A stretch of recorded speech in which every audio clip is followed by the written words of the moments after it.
우리 옆에 분 한번 축복합시다. 당신은 주님의 보석입니다. 아멘.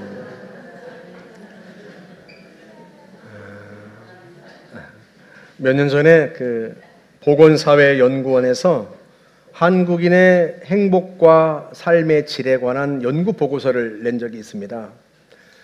이게 만 19세에서 80세까지 성인 5,020명을 대상으로 했던 연구였는데요. 그 중에 일부가 국민일보에 게재가 되었습니다. 그런데 그 연구 중에 이런 질문이 있었어요. 어떤 조건이 더 충족되면 더 행복할 것이라고 생각하는가? 여러분이 한번 대답을 해보시죠. 지금보다 어떤 조건이 더 충족되면 지금보다 더 행복하실 것 같으세요? 어떤 게 더 나아지면 여러분이 지금보다 더 행복할 것 같습니까? 건강이라고 대답한 분이 26.3%로 2위를 차지했습니다. 지금보다 더 건강하면 더 행복할 것 같다. 돈이 많으면 더 행복할 것 같다고 생각하는 사람은 의외로 12.7%에 지나지 않았습니다. 10명 중에 1명 정도. 그러면 1위는 뭘까요? 예? 자식이 잘 되는 거? 땡. 1위는 전체 응답자의 31%가 대답을 했는데요. 좋은 배우자와 행복한 가정을 이루는 것. 그렇게 대답을 했습니다. 이게 참 씁쓸한 대답입니다. 아니 목사님, 좋은 배우자와 행복한 가정을 이루는 것이 당연한 행복의 조건이지 뭐가 문제입니까? 하고 물으실 수 있겠는데 질문이 뭐였죠? 어떤 조건이 더 충족되면 지금보다 더 행복할 것 같은가? 그러니까 건강이라고 대답한 분은 지금 건강하지 않다는 뜻이에요. 지금보다 더 건강하면 더 행복할 것 같아요. 그러면 좋은 배우자와 행복한 가정을 이루는 것이라고 대답한 분은 지금은 그렇지 못하다. 그런 의미 아니겠습니까? 물론 설문에 참여한 사람들이 만 19세 이상이니까 결혼을 안 한 청년들도 포함되어 있습니다만, 그런데 응답자의 대다수는 결혼한 장년들이었어요. 다시 말하면 결혼을 해봤고 결혼의 환상도 다 깨져봤고 그런데도 불구하고 여전히 좋은 배우자를 만나서 행복한 가정을 이루면 행복할 것 같다고 그렇게 생각하고 있는 거죠. 실제로 사람들에게 행복한 순간을 꼽아보라고 하면요, 그 기억에는 언제나 가정이 있습니다. 부모님께로부터 사랑받았던 기억들, 배우자와 행복했던 순간들, 자녀 때문에 웃었던 순간들. 우리의 행복은 언제나 가정에서부터 출발하고 가정에 있었어요. 여러분, 그도 그럴 것이 하나님께서 제일 먼저 만드신 공동체가 가정이었고요, 하나님이 제일 먼저 복 주신 공동체도 가정이었습니다. 우리 창세기 1장 27절 한번 볼까요? 하나님이 자기 형상 곧 하나님의 형상대로 사람을 창조하시되 남자와 여자를 창조하시고 하나님이 그들에게 복을 주시며, 그들이 누구예요? 남자와 여자, 아담과 하와, 남편과 아내, 부부, 가정. 그래서 5월 가정의 달에 가정을 설계하신 분의 말씀을 우리가 경청하고 우리의 가정이 주님이 설계하신 대로 복받은 가정, 복된 가정이 되는 그런 변화가 일어날 수 있도록 그런 계기가 되시기를 주님의 이름으로 축복합니다. 우리가 한 달 동안 보게 될 에베소서 5장 22절에서 6장 4절까지의 말씀은 부부관계, 부모와 자녀의 관계가 어떠해야 되는지에 대한 말씀인데요. 사실 이 말씀은 에베소서 5장 1절, 2절 말씀에 다 걸려 있어요. 다시 말하면 에베소서 5장 1절, 2절 말씀을 삶에서 이루어가야 할 때 그때 하나의 예시로 제시한 겁니다. 너희가 에베소서 5장 1절 2절 말씀을 삶에서 이루어 가야 하는데 그 말씀을 이루어 가기 위해서 가정에서는 이렇게 해야 한다라고 예로 제시한 말씀이란 말이죠.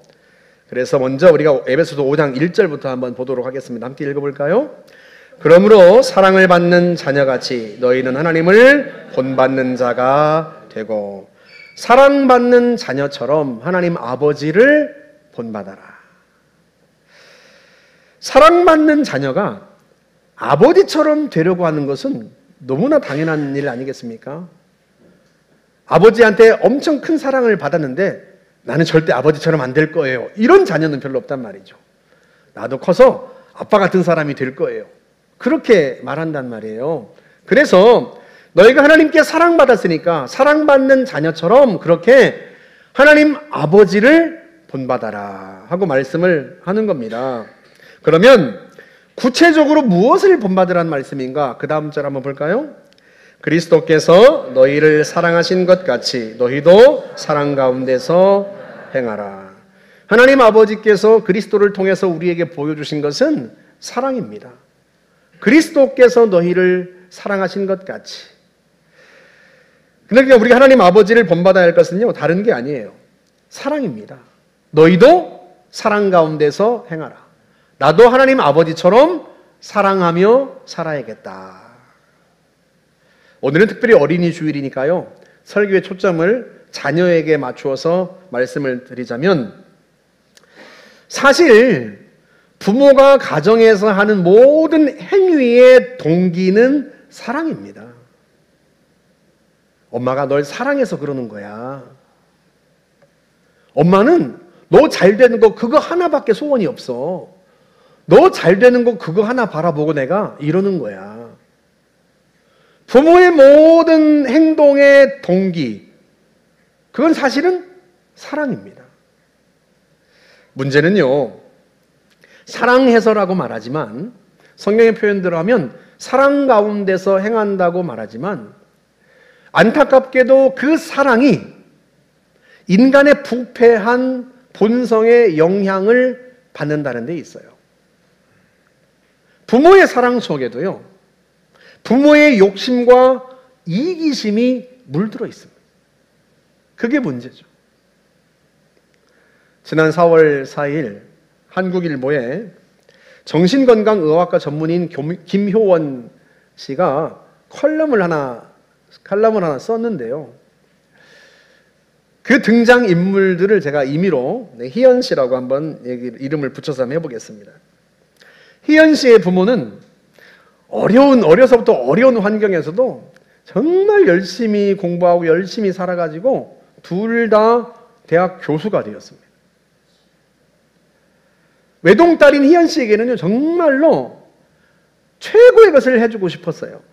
먹고 입는 것은 뭐 말할 것도 없고 최고의 강사를 찾아서 붙여주고 최고의 학원에 보내주고, 자기들은 어릴 때 그러지 못했으니까 최고의 것으로 자녀에게 그렇게 공급한 거죠. 그런데 그렇게 최고의 환경을 제공했는데도 희연 씨가 서울대에 들어가지 못하자 분노하셨습니다. 우리는 어려운 환경에서도 열심히 해서 여기까지 왔는데 너는 최고의 환경을 제공했는데 왜 서울대 못 들어가? 희연 씨도 어머니, 아버지에게 죄송했어요. 그래서 열심히 공부해가지고요, 대학을 수석으로 졸업했습니다. 그리고 취업을 하려고 하니까요, 또 부모님이 비난해요. 왜 대학원에 안 들어가? 할 수 없이 공부는 더 하고 싶지 않았는데 취직을 하고 싶었는데 할 수 없이 대학원에 진학해서 석사 과정을 마쳤습니다. 결혼하고 나서 아이를 낳아서 기르는데요, 부모님이 손주의 양육과 교육에도 사사건건 간섭하고 자기들 뜻대로 하려고 해요. 희연 씨가 엄마, 제가 알아서 할게요, 그렇게 자기 의견을 얘기하면 부모의 희생에 고마워할 줄도 모르는 배은망덕한 년. 이렇게 비난하고요. 혼자선 제대로 하는 것이 아무것도 없으면서 고집만 센 년. 이렇게 비난을 했습니다. 어느덧 손주가 자라가지고 대학에 들어갔는데 동아리부터 시작해서 수강 신청, 귀가 시간까지 하나하나 다 간섭했어요. 나중엔 손주가 정중하게 할아버지 할머니 저도 이제 성인이 되었으니까 제가 알아서 하겠습니다 하고 말씀을 드렸더니요, 곧바로 희연 씨에게 전화를 걸어가지고는 자식 교육을 어떻게 시켰냐 그러면서 소리를 지르셨습니다. 결국은 지금 그 희연 씨와 희연 씨의 아들 둘 다 공황장애와 우울증으로 치료를 받고 있어요. 여러분은 자녀에게 다 지고 사시니까 이게 남의 나라 이야기처럼 들리실지 모르겠는데요, 이기심과 욕심으로 얼룩져 있는 사랑이 의외로 많습니다. 동기는 사랑인데, 그 동기가 사랑인데도 불구하고요, 부모의 부패한 본성 때문에, 인간의 부패한 본성이 그 사랑에 작용을 해서 그 사랑이 빗나간 사랑이 되어버리고 마는 거죠. 그런 사랑으로는 자녀를 행복하게 할 수도 없고 자녀를 성숙하게 할 수도 없습니다. 반면에 우리 주님은 우리에게 온전한 사랑을 보여주셨어요. 에베소서 5장 2절 그 다음 절 볼까요? 그는 우리를 위하여 자신을 버리사 향기로운 제물과 희생 제물로 하나님께 드리셨느니라. 주님은 우리를 위하여서 십자가에서 자기를 버리셨습니다. 십자가 위의 희생이야말로 주님 우리를 얼마나 사랑하시는지 보여주는 단적인 증표입니다. 우리는 그 사랑에 힘입어서 죄에서 구원받고 하나님의 자녀가 된 거예요. 우리는 그 주님의 십자가 사랑을 볼 때마다 주님이 나를 위해서 나의 죄 때문에 십자가 위에서 고난당하셨는데 내가 어떻게 또다시 죄를 지을 수 있겠나 하고 우리는 죄를 버리고 죄를 떠나서 거룩한 삶을 살아가게 되는 거죠. 그 주님의 온전한 사랑이 우리를 구원하고 우리를 변화시키고 우리를 성숙시켜 가는 거예요. 그런데 문제는 역시 여전히 우리가 그리스도처럼 사랑하는 법을 모른다는 데 있어요. 그리스도가 너희를 사랑한 것 같이 너희도 사랑하는 자가 되어라 하고 말씀하시는데 어떻게 사랑하는 것이 그리스도처럼 온전한 사랑을 하는 것인지를 우리는 여전히 모르는 거죠. 특히 자녀에게는 더 그래요. 아무리 생각해봐도 나는 자녀를 위해서 한 건데, 아무리 생각해봐도 나는 자녀를 사랑해서 한 건데, 내가 뭘 원해서가 아니라 그저 자식이 잘 되기를 바라서 희생하고 헌신했던 건데, 그런데 그게 자녀를 행복하게 만드는 게 아니라 자녀를 더 괴롭게 만들고 고통스럽게 하고, 도대체 어디가 잘못된 걸까? 뭐가 잘못된 걸까? 동기는 여전히 사랑인데 우리는요 그리스도처럼 사랑하는 법을 여전히 모르는 거예요. 그러다 보니까 희연 씨 부모님처럼 사랑해서 한 건데 그 사랑이 희연 씨의 인생을 오히려 망가뜨리고 그 사랑이 오히려 자녀에게 상처를 주는 거죠. 그게 주님의 말씀이에요. 오늘 본문 6장 4절 전반절 한번 볼까요? 또 아비들아 너희 자녀를 노엽게 하지 말고. 노엽게 하다라고 하는 이 파로르기조라고 하는 이 헬라어 단어가요 신약 성경에 딱 두 번 쓰였어요. 한 번은 여기에서, 또 한 번은 로마서 10장에서. 우리 로마서를 읽어볼까요? 10장 19절 말씀. 나도 내 백성이 아닌 족속을 사랑하여 너희로 질투하게 하고 또 내가 어리석은 민족으로 너희를 분노하게 하겠다. 이게 하나님께서 모세에게 하신 말씀인데요, 너희가 나를 떠나 죄악을 범하면 이렇게 하겠다라고 예언한 말씀이에요. 뭐라고 말씀하셨어요? 어리석은 민족으로 너희를 분노하게 하겠다. 이게 파라로기조입니다. 그런데 이게 어떤 감정인가 하면 내가 당할 만한 상대에게 당했으면 덜 억울하겠어요. 그런데 내가 미개하다고 생각했던 민족, 내가 어리석다고 생각했던 민족에게 당해가지고 그게 너무 분하고 그게 너무 화가 나는 거예요. 하나님이 그렇게 이스라엘 백성들에게 그렇게 하겠다는 거예요. 당할 만한 상대에게 당했으면 덜 화가 나겠는데 내가 저런 것에게 당하다니, 그런 분노의 감정, 그게 파롤로기조예요. 그런데 이 단어를 어디에 썼어요? 부모와 자녀의 관계에서 쓴 거죠. 그러니까 자녀 입장에서 보면 쉽게 말하면 나를 혼낼 만한 상대에게 혼이 났으면 덜 분하겠어요. 그런데 아빠는 나를 혼낼 만한 입장이 못 돼요. 엄마는 나를 혼낼 만한 입장이 못 돼요. 쉽게 말하면 당신들이나 잘하세요. 엄마 아빠나 잘하세요. 엄마 아빠는 그렇게 안 살면서 왜 나한테 그렇게 살라고 하는 거예요? 혼날 만한 상대에게 혼나면 그래도 분이 안 나겠어. 그런데 본인들은 그렇게 안 살면서 나한테 그러라고 하니까 이게 화가 나고 분이 나는 거죠. 엄마나 잘하세요. 엄마나. 아빠나 엄마하고 잘 살아요. 엄마하고. 이게 파롤로기죠. 이게 얼마나 안타까워요. 본래는 부모와 자녀의 관계 속에서 쓰면은 안 되는 단어인 거죠, 이게 지금. 그러니까 우리는 사랑이란 이름으로 자녀에게 훈계하고 책망하는데요. 이게 자녀들 속에서 분노를 일으켜요. 분노를. 그러면 어떻게 해야 되는가? 그 다음 절 보세요. 오직 주의 교훈과 훈계로 양육하라. 어떻게 하라? 주의 교훈과 훈계로 양육하라.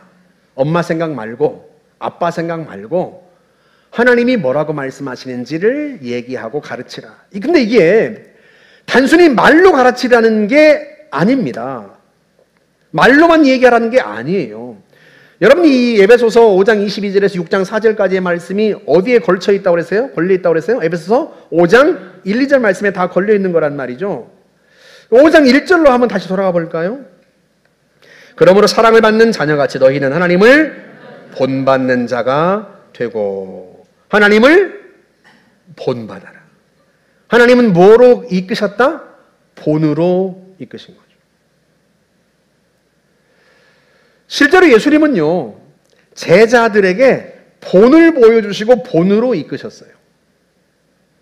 그 피곤하신데도 불구하고 늘 하나님 나라 복음을 전하셨고요. 새벽 일찍 일어나서 먼저 기도하셨고요. 그 당시에 약하고 낮은 사람들을 다 받아주시고 품어주셨고요. 자기를 낮추시고 겸손하셨고요. 주님은 용납하시고 용서하셨습니다. 주님은 먼저 제자들에게 본을 보이셨어요. 너희가 이렇게 살아라 하고 말씀하시기 이전에 주님이 먼저 그 본을 보여주신 거죠. 우리 요한복음 14장 14절 한번 볼까요? 내가 주와 또는 선생이 되어 너희 발을 씻었으니 너희도 서로 발을 씻어주는 것이 옳으니라. 내가 너희에게 행한 것 같이 너희도 행하게 하려 하여 본을 보였노라. 주님이 본으로 이끄셨다. 결국 자녀를 양육하고 자녀를 성숙하게 만들고 자녀를 변화시키는 것도요, 부모의 입에서 나오는 말이 아닙니다. 우리의 삶이에요. 우리의 삶을 보고 자녀들은 부모를 본받아서 그들의 삶을 살아가는 거예요.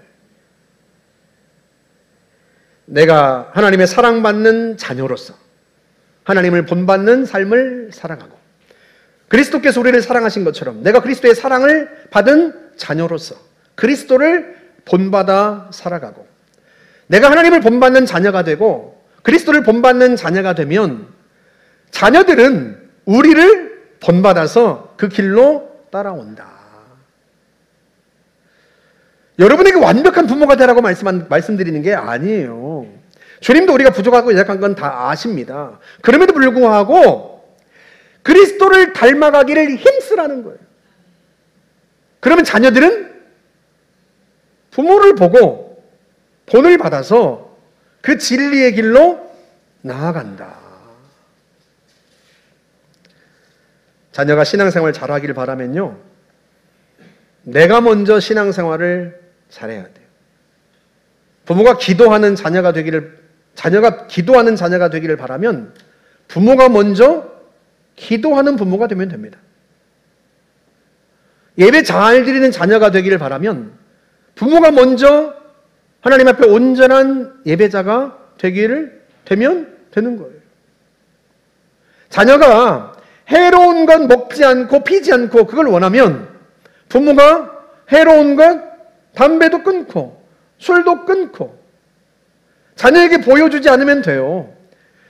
설사 그런 걸 하더라도 내가 먼저 노력하고 끊으려고 하고 피지 않으려고 하고 결혼하기 전에는 그랬다 할지라도 이젠 자녀들이 있으니까 자녀들이 육체적으로도 건강하기를 바라면 당연히 내가 그걸 끊는 모습을 보여주면 자녀들은 거기에서 따라오고 배워가는 거죠. 아직도 술 안 끊으신 분은 술을 끊으시기를 부탁드립니다. 순종하는 자녀가 되기를 바라면 내가 먼저 순종하는 자녀가 되면 돼요. 나는 순종하지 않으면서 자녀가 내게 순종하기를 바란다면 그게 8호를 느끼죠. 자녀를 분하게 만든다. 엄마 어디가? 이 밤에? 교회. 아니 평일에 웬 교회? 목사님이 전도축제를 앞두고 교인들이 나와서 밤에 기도를 하자고 그러는데 아니 나라도 나가야 목사님이 좀 힘을 얻을 거 아니니 그래서 밤에 기도하러 가. 그러면 자녀가 그걸 보고 배우는 거예요. 그러지 않겠습니까? 그런데 자녀가 엄마는 저녁 기도에 안 가? 그랬더니 야야 엄마가 얼마나 피곤해. 얼마나 피곤해 저녁 기도회를 가. 엄마는 집에서 기도할 거야. 아니 근데 전우사님이 저녁 기도회를 하니까 우리 청년들도 나와서 본당에 나와서 기도하라고 그러던데 야 너 나가. 야 엄마가 기도 안 하니? 다 하잖아. 엄마는 저녁 집에서 기도하니까 너나 가 그냥. 여러분 이러면 그 자녀가 엄마에게서 순종을 배울 수 있겠습니까? 자기는 순종하지 않으면서 순종하는 자녀가 되기를 바라면 자녀가 어떻게 된다고요? 8호를 느끼죠. 분하라고요, 분해. 엄마가 목자가 됐대. 진짜 엄마 같은 사람이 목자가 돼? 기도도 안 하지. 성경도 안 보지. 아니 근데 어떻게 엄마가 목자가 됐어? 그러면 어떻게 대답해야 돼요? 이것 봐라 말이 엄마한테 무슨 말버릇이야? 이러면 되겠어요? 안 되겠어요? 안 돼요.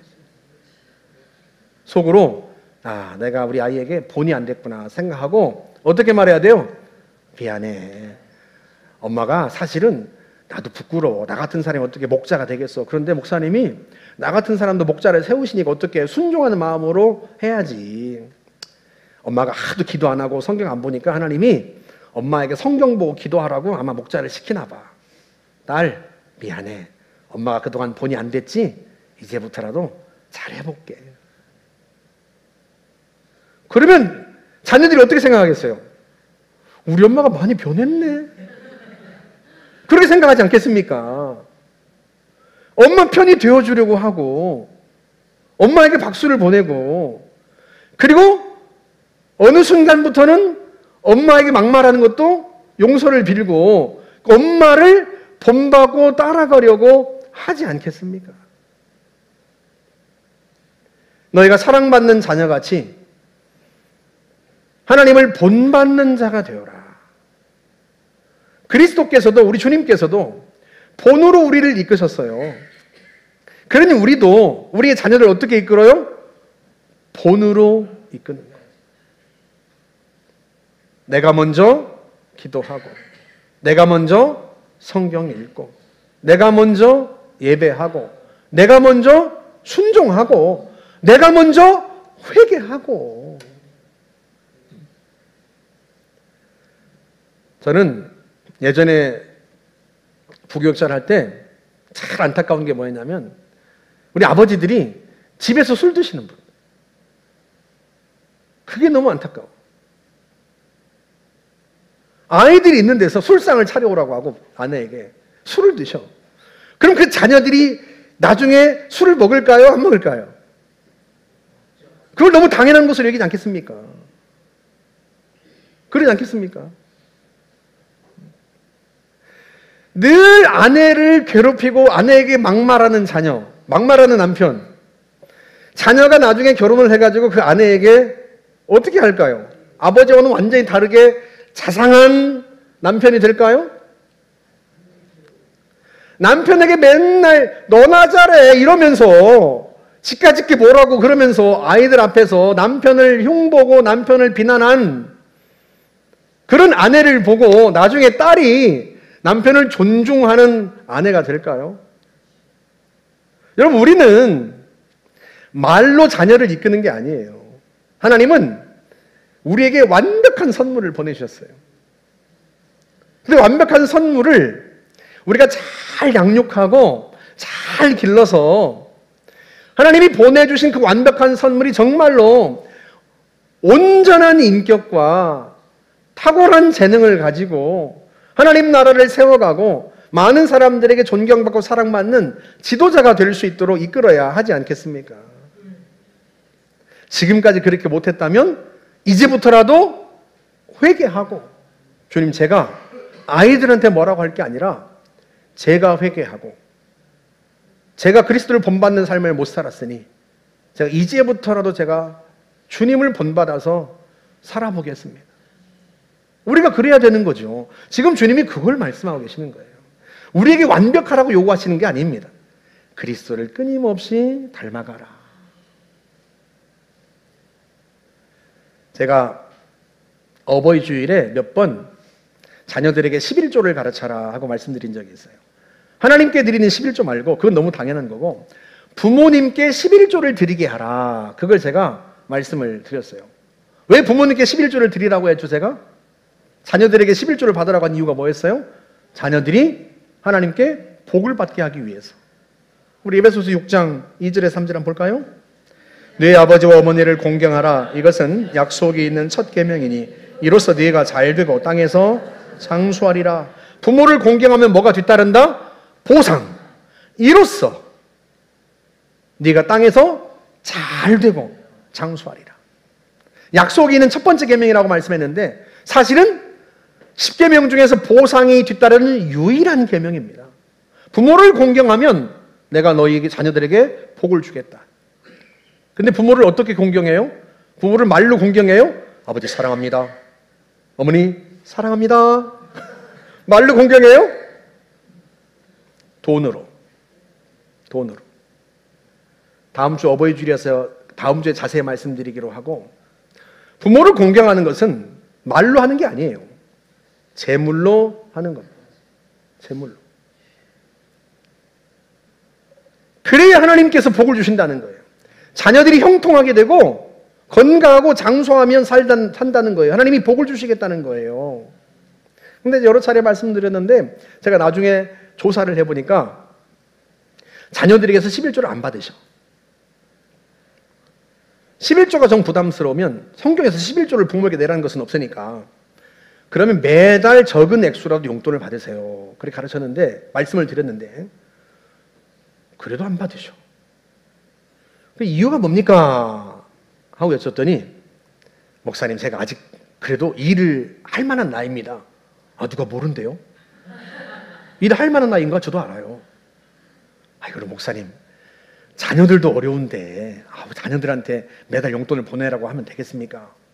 그러니까 말씀드리는 거예요. 자녀들이 어려우니까 말씀드린 거예요. 자녀들이 어려우니까 하나님께 복을 받게 하기 위해서, 내가 그 자녀들이 모자란 걸 채워줄 수 없으니까 하나님이 그 자녀에게 복을 주시도록 하기 위해서 부모를 공경하는 걸 가르치라는 거예요. 그게. 그런데 안 하시더라.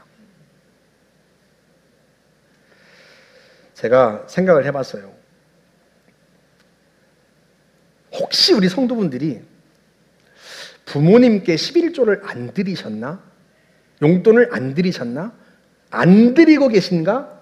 그래서 자녀들에게 11조를 부모에게 내라 하고 말씀을 못 드리는 건가? 목사님 어려워서요. 그러니까 어려우니까. 저도 생활비를 받으면 일일의 생활비를 받거든. 교회로부터 즉시 보내요. 아직은 통장에 돈이 남아있을 때. 왜? 중간도 못 가서, 한 달에 중간도 못 가서 통장이 빵원이 돼요. 그 전에 보내는 거예요. 통장에 돈이 있을 때, 그때 즉시 하나님께 11조, 부모님께 11조. 우리가 적어도 하나님의 말씀을 믿는다면, 구약에서부터 하나님이 끊임없이 부모를 공경하라고 약속과 보상이 있다고 말씀하신 것을 우리가 믿는다면, 신약에서도 주님도 말씀하시고, 다음 주에 보겠지만, 사도 바울도 성령을 통해서 말씀하고, 우리가 주님의 말씀을 믿는다면 자녀들이 복을 받게 하기 위해서, 여러분 자녀들이 용돈을 저희에게 준다고 해서 우리가 그걸로 무슨 차를 사겠어요? 집을 사겠어요? 자녀들이 한 달에 1,000만 원을 벌어도 그 11조가 얼마예요? 100만 원밖에 안 돼. 100만 원 모아가지고 여러분 집 살 수 있겠어요? 우리가 부자 되고 싶어서 자녀들에게 11조를 부모에게 보내라는 게 아니에요. 하나님이 그 자녀를 복 주시기 위해서. 우리는 정말로 자녀들이 복 받기를 원하잖아요. 이 땅에서.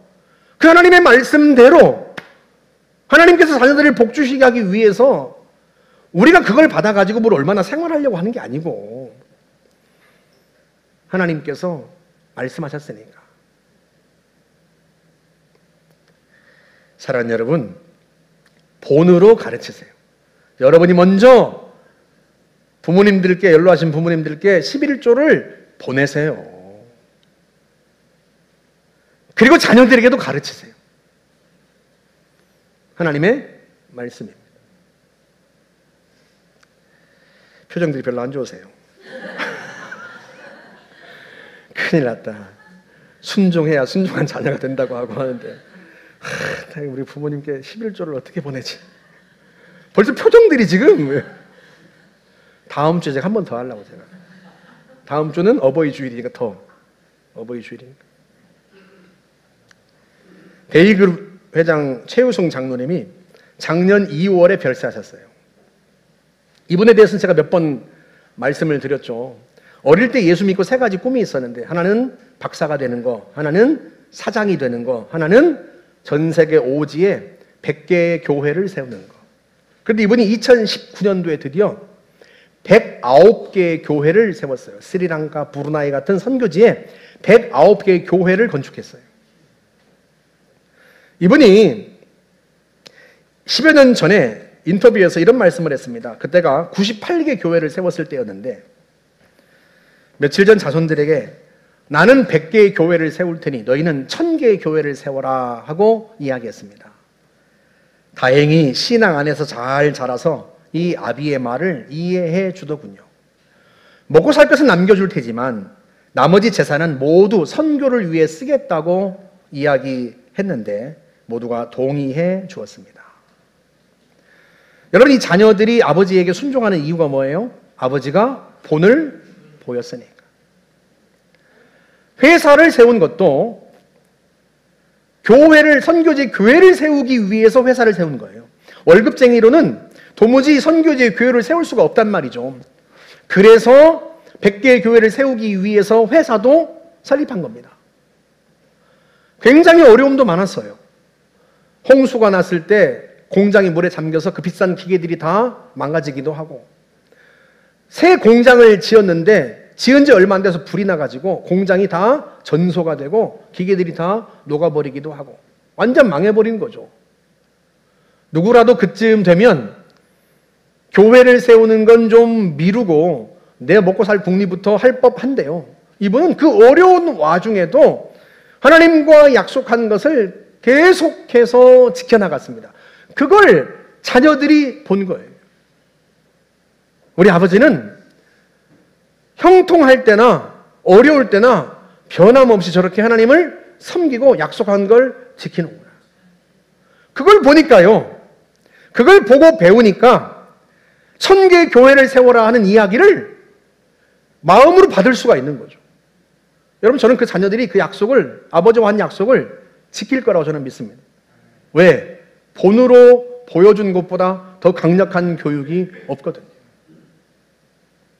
사랑하는 성도 여러분, 행복한 가정을 이루는 첫걸음, 부모인 우리가 본을 보입시다. 하나님의 사랑받는 자녀였으니 하나님을 본받아서 살아갑시다. 그리스도의 그 희생적인 사랑을 우리가 받았으니 우리가 그리스도를 닮아가도록 힘씁시다. 그렇게 우리가 주님의 나라에 가는 순간까지 하나님을 본받고 그리스도를 본받아서 살아가면 우리의 자녀들은 그 우리의 뒷모습을 보면서 정말 하나님이 사랑하시는, 하나님이 축복하실 만한 훌륭한 인물들이 되어가는 거예요. 바라기는 5년 후, 10년 후 여러분의 자녀들의 인생 속에 하나님이 놀라운 복을 부어주시는데 그 자녀들의 입에서 엄마 보고 배웠어요, 아빠 보고 다 배운 거예요, 그런 고백들이 나올 수 있기를 주님의 이름으로 축복합니다. 주님의 이름으로 축복합니다. 우리 함께 찬양하고 한번 기도하겠습니다. 주님을 본받아 살아가겠습니다. 그런 마음을 가지고 우리가 원하고 바라고 기도합니다. 이 찬양 함께 찬양하도록 하겠습니다.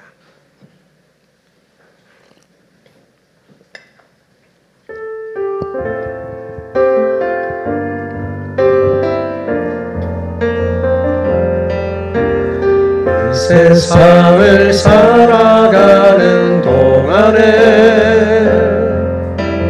나의 힘을 의지할 수 없으니 기도하고 낙심하지 말 것은 주께서 참 소망이 되심이라.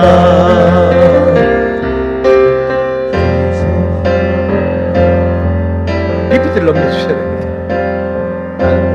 하나님의 꿈이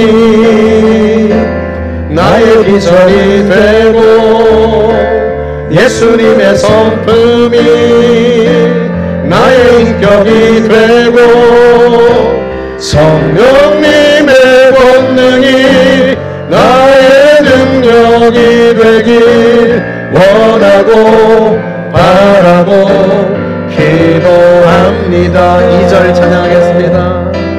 주의 길을 걸어가는 동안에 세상에 것 의지할 수 없으니 감사하고 낙심하지 말 것은 주께서 참 기쁨이 되심이라. 하나님의 꿈이 나의 비전이 되고 예수님의 성품이 나의 인격이 되고 성령님의 권능이 나의 능력이 되길 원하고 바라고 기도합니다. 하나님의 꿈이 나의 비전이 되고 예수님의 성품이 나의 인격이 되고 성령님의 권능이 나의 능력이 되길 원하고 바라고 기도합니다. 이 시간 같이 한번 기도하는데요, 우리가 회개하면서 기도합시다. 자녀들에게 본이 되지 못했던 삶을 회개하고 이제부터라도 주님을 닮아가겠습니다. 이 시간 같이 한번 우리가 하나님 앞에 우리의 변화를 위해서 같이 한번 기도하겠습니다. 자비로우신 하나님 아버지, 참으로 저희들을 붙잡아 주시기를 바라고 원합니다. 하나님, 우리가 그리스도를 본받아 살지 못했던 것 회개하며 정말 주님이 원하시는 좋은 부모로 살지 못했던 것 회개합니다. 하나님, 우리가 기도하지 못했던 것 회개합니다. 하나님, 우리가 언제나 하나님 앞에 예배하지 못했던 것 회개합니다. 순종하는 그런 성도를 못했던 것 회개합니다. 하나님 아버지, 우리가 겸손하지 못했고, 우리가 온유하지 못했고, 우리가 용납하지 못했고, 우리가 용서하지 못했습니다. 주님 닮아가지 못했습니다. 하나님 아버지, 우리가 주님을 끊임없이 닮아가야 합니다. 하나님의 사랑을 힘입었음에도 불구하고 하나님 우리가 우리의 역정, 우리의 욕망대로 하나님 우리의 기질대로 하나님 아버지 우리가 우리의 생각대로 살았던 것 하나님 앞에 회개합니다. 자녀들에게 본이 되지 못했던 삶을 하나님 회개합니다. 하나님 우리가 이제부터라도 주님을 닮아가기를 힘쓰겠습니다. 주님처럼 겸손하고 주님처럼 온유하며 주님처럼 용서하고 주님처럼 용납하고 주님처럼 사랑하고 주님처럼 주님 하나님 앞에 기도하며 나아가겠습니다. 하나님 저희들을 이끌어 주시기를 바라고 원합니다. 더디지만 하나님 참으로 저희들이 한 걸음 한 걸음 주님 닮아가기를 힘쓰겠습니다. 주님 저희들을 도와주시고 은혜를 베풀어 주시기를 바라고 원합니다. 하나님 역사에 주옵소서. 은혜를 베풀어 주옵소서. 우리 한 번만 더 기도하겠습니다. 우리 자녀들을 위해서 기도합시다.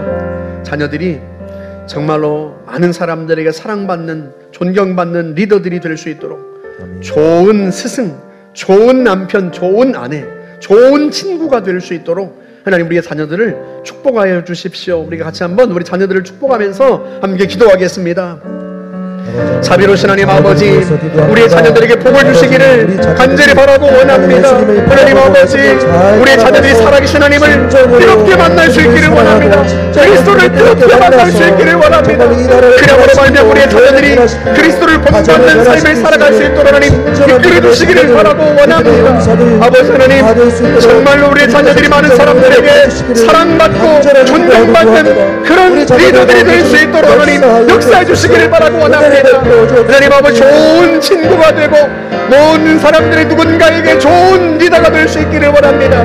하나님, 좋은 남편, 좋은 아내가 될 수 있도록 하나님 우리의 자녀들을 축복하시고 하나님 우리의 자녀들을 이끄시길 바라고 원합니다. 우리도 힘써 기도하며 우리의 자녀들에게 보조가 남아 본이 되기를 힘쓰겠습니다.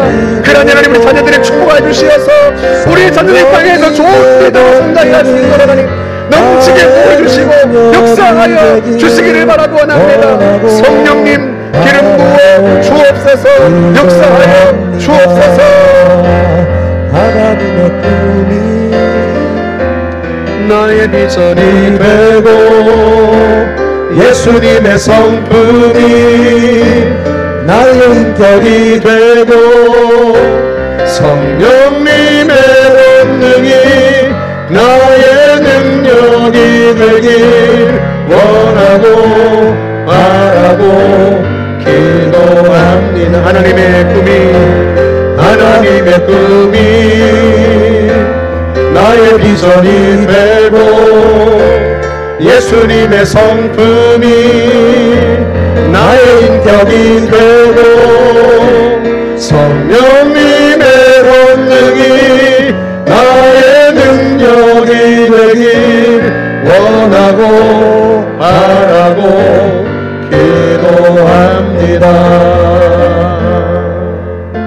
하나님 감사합니다. 우리에게 소중한 자녀들을 하나님이 보내주셨습니다. 하나님 아버지, 우리가 그 자녀들에게 본이 되지 못했던 걸 회개합니다.